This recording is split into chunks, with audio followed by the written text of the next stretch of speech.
24 septembre. Jérémie, chapitre 36, chapitre 37, chapitre 38, chapitre 39, chapitre 40. La 4e année de Joachim, fils de Josias, roi de Juda, cette parole fut adressée à Jérémie de la part de l'Éternel en ces mots. Prends un livre et tu y écriras toutes les paroles que je t'ai dites sur Israël et sur Juda et sur toutes les nations depuis le jour où je t'ai parlé, au temps de Josias jusqu'à ce jour. Quand la maison de Juda entendra tout le mal que je pense lui faire, peut-être reviendront-ils chacun de leurs mauvaises voies. Alors je pardonnerai leur iniquité et leurs péchés. Jérémie appela Baruch, fils de Nérija, et Baruch écrivit dans un livre, sous la dictée de Jérémie, toutes les paroles que l'Éternel avait dites à Jérémie. Puis Jérémie donna cet ordre à Baruch. Je suis retenu et je ne peux pas aller à la maison de l'Éternel. Tu iras toi-même et tu liras dans le livre que tu as écrit sous ma dictée les paroles de l'Éternel aux oreilles du peuple dans la maison de l'Éternel le jour du jeûne. Tu les liras aussi aux oreilles de tous ceux de Juda qui seront venus de leur ville. Peut-être l'Éternel écoutera-t-il leurs supplications et reviendront-ils chacun de leurs mauvaises voies. Car grande est la colère, la fureur dont l'Éternel a menacé ce peuple.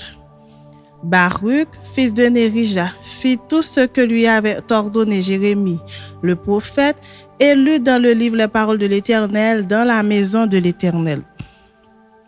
La 5e année de Joachim, fils de Josias, roi de Juda, le 9e mois, on publia un jeûne devant l'Éternel pour tout le peuple de Jérusalem et pour tout le peuple venu des villes de Juda à Jérusalem. Et Baruch lut dans le livre les paroles de Jérémie aux oreilles de tout le peuple dans la maison de l'Éternel, dans la chambre de Guémaria, fils de Shaphan, le secrétaire, dans le parvis supérieur à l'entrée de la porte neuve de la maison de l'Éternel. Miché, fils de Guémaria, fils de Shaphan, ayant entendu toutes les paroles de l'Éternel contenues dans le livre, descendit à la maison du roi, dans la chambre du secrétaire, où étaient assis tous les chefs, Elishama, le secrétaire, Delaja, fils de Shemaéja, Elnathan, fils de Dakbor, Guémaria, fils de Shaphan, Sédéchias, fils de Anania et tous les autres chefs. Et Miché leur rapporta toutes les paroles qu'il avait entendues lorsque Baruch lisait dans le livre aux oreilles du peuple. Alors tous les chefs envoyèrent vers Baruch Jéhudi, fils de Netania, fils de Shelemia, fils de Cushi, pour lui dire « Prends en main le livre dans lequel tu as lu aux oreilles du peuple et viens. » Baruch, fils de Nérija, prit en main le livre et se rendit auprès d'eux. Ils lui dirent « Assieds-toi et lis-le à nos oreilles. » Et Baruch lut à leurs oreilles. Lorsqu'ils eurent entendu toutes les paroles, ils se regardèrent avec effroi les uns les autres et ils dirent à Baruch, « Nous rapporterons au roi toutes ces paroles. » Ils posèrent encore à Baruch cette question. « Dis-nous, comment tu as écrit toutes ces paroles sous sa dictée? » Baruch leur répondit, « Il m'a dicté de sa bouche toutes ces paroles et je les ai écrites dans ce livre avec de l'encre. » Les chefs dirent à Baruch, « Va, cache-toi, ainsi que Jérémie, et que personne ne sache où vous êtes. » Ils allèrent ensuite vers le roi dans la cour, laissant le livre dans la chambre d'Elishama, le secrétaire, et ils en rapportèrent toutes les paroles aux oreilles du roi. Le roi envoya Jéhudi pour prendre le livre. Jéhudi le prit dans la chambre d'Elishama, le secrétaire, et il le lut aux oreilles du roi et aux oreilles de tous les chefs qui étaient auprès du roi.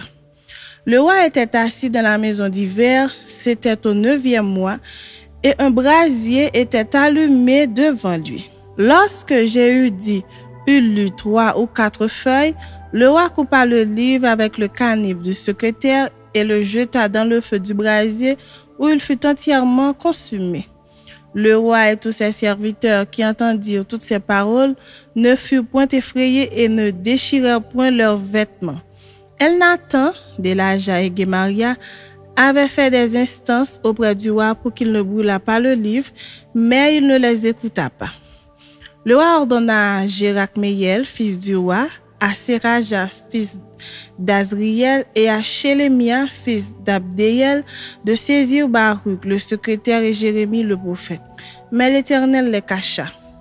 La parole de l'Éternel fut adressée à Jérémie en ces mots après que le roi eut brûlé le livre contenant les paroles que Baruch avait écrites sous la dictée de Jérémie.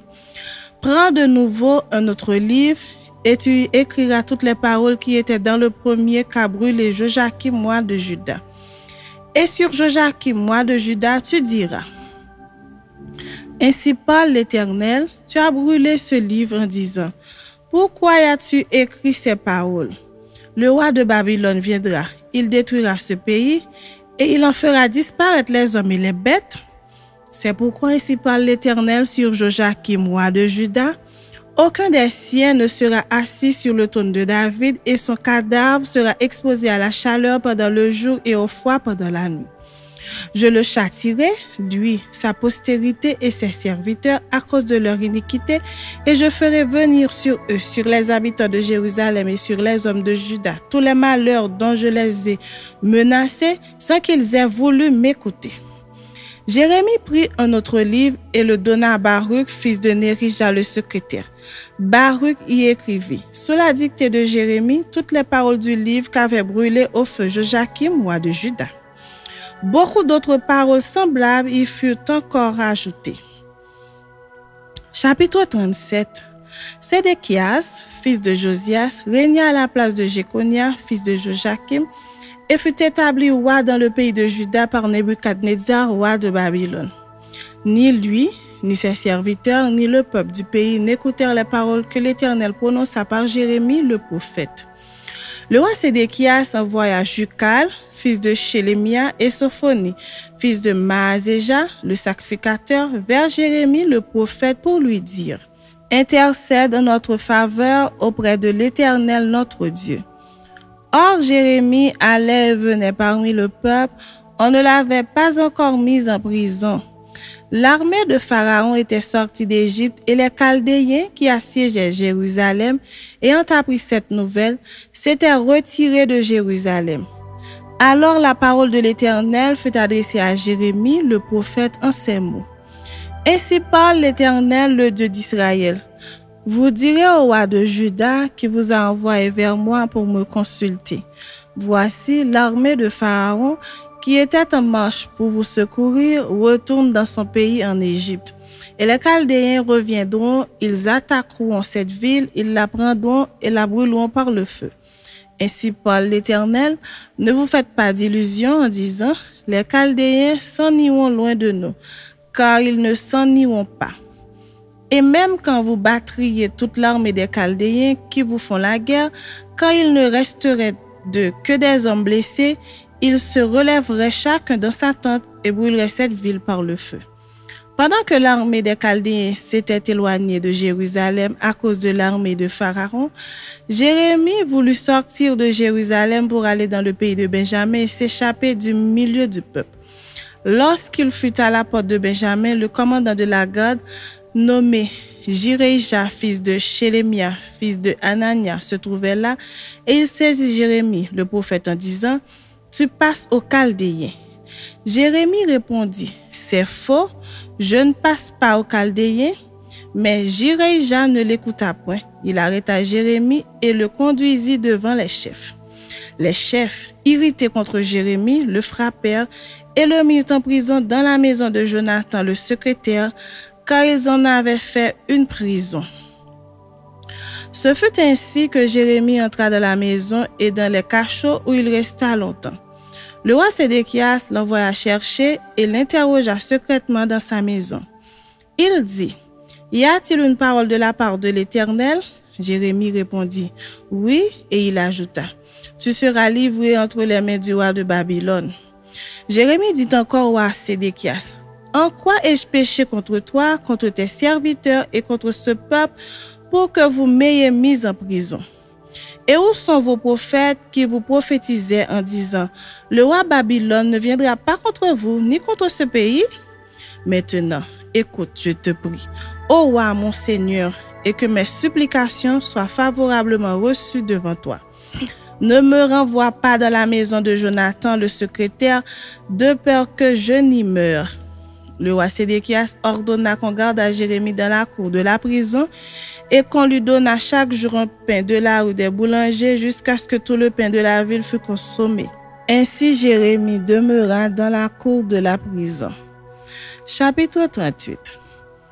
Shephasia, fils de Matan, Guédalia, fils de Pashur, Jucal, fils de Shelemia, et Pashur, fils de Malkija, entendirent les paroles que Jérémie adressait à tout le peuple en disant: Ainsi parle l'Éternel, celui qui restera dans cette ville mourra par l'épée, par la famine ou par la peste, mais celui qui sortira pour se rendre aux Chaldéens aura la vie sauve, sa vie sera son butin et il vivra.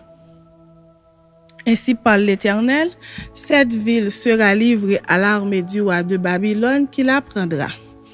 Et les chefs dirent au roi, que cet homme soit mis à mort, car il décourage les hommes de guerre qui restent dans cette ville et tout le peuple, en leur tenant de pareils discours. Cet homme ne cherche pas le bien de ce peuple, il ne veut que son malheur. Le roi Sédéchias répondit, voici, il est entre vos mains, car le roi ne peut rien contre vous. Alors ils prirent Jérémie et le jetèrent dans la citerne de Malkija, fils du roi, laquelle se trouvait dans la cour de la prison. Ils descendirent Jérémie avec des cordes, il n'y avait point d'eau dans la citerne, mais il y avait de la boue, et Jérémie enfonça dans la boue. Et Ebed-Mélec, l'Éthiopien, eunuque qui était dans la maison du roi, apprit qu'on avait mis Jérémie dans la citerne. Le roi était assis à la porte de Benjamin. Ebed-Mélec sortit de la maison du roi et parla ainsi au roi. Ô roi, mon seigneur, ces hommes ont mal agi en traitant de la sorte Jérémie le prophète en le jetant dans la citerne. Il mourra de faim là où il est, car il n'y a plus de pain dans la ville. Le roi donna cet ordre à Ebed-Mélec, l'Éthiopien. Prends ici 30 hommes avec toi et tu retireras de la citerne Jérémie le prophète avant qu'il ne meure.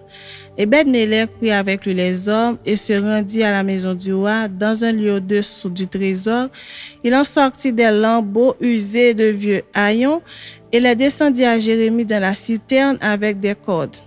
Ebed-Mélec, l'Éthiopien, dit à Jérémie, mets ces lambeaux usés et ces haillons sous tes aisselles, sous les cordes. Et Jérémie fit ainsi. Ils tirèrent Jérémie avec les cordes et le firent monter hors de la citerne. Jérémie resta dans la cour de la prison. Le roi Sédéchias envoya chercher Jérémie, le prophète, et le fit venir auprès de lui dans la 3e entrée de la maison de l'Éternel. Et le roi dit à Jérémie, j'ai une chose à te demander, ne me cache rien. Jérémie répondit à Sédéchias, si je te l'ai dit, ne me feras-tu pas mourir? Et si je te donne un conseil, tu ne m'écouteras pas. Le roi Sédéchias jura secrètement à Jérémie en disant, l'Éternel est vivant, lui qui nous a donné la vie, je ne te ferai pas mourir et je ne te livrerai pas entre les mains de ces hommes qui en veulent à ta vie. Jérémie dit alors à Sédéchias, ainsi parle l'Éternel, le Dieu des armées, le Dieu d'Israël. Si tu vas te rendre au chef du roi de Babylone, tu auras la vie sauve, et cette ville ne sera pas brûlée par le feu. Tu vivras, toi et ta maison. Mais si tu ne te rends pas au chef du roi de Babylone, cette ville sera livrée entre les mains des Chaldéens, qui la brûleront par le feu, et toi, tu n'échapperas pas à leurs mains. Le roi Sédéchias dit à Jérémie, je crains les Juifs qui ont passé aux Chaldéens. Je crains qu'on ne me livre entre leurs mains et qu'ils ne m'outragent. Jérémie répondit, on ne te livrera pas. Écoute la voix de l'Éternel dans ce que je te dis.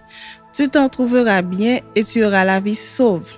Mais si tu refuses de sortir, voici ce que l'Éternel m'a révélé.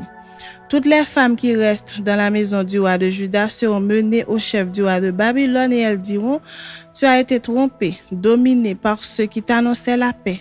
Et quand tes pieds sont enfoncés dans la boue, ils se retirent.